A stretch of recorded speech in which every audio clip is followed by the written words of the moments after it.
చీకటి చుట్టుముట్టిన శత్రువులు వేధించిన స్తుతి అనే ఆయుధంతో నేను విజయం సాధిస్తా.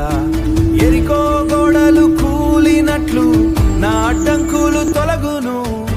ప్రభువు నా పక్షముండగా ఏ భయము నాకు లేదు. ప్రభువు నా పక్షముండగా ఏ భయము నాకు లేదు.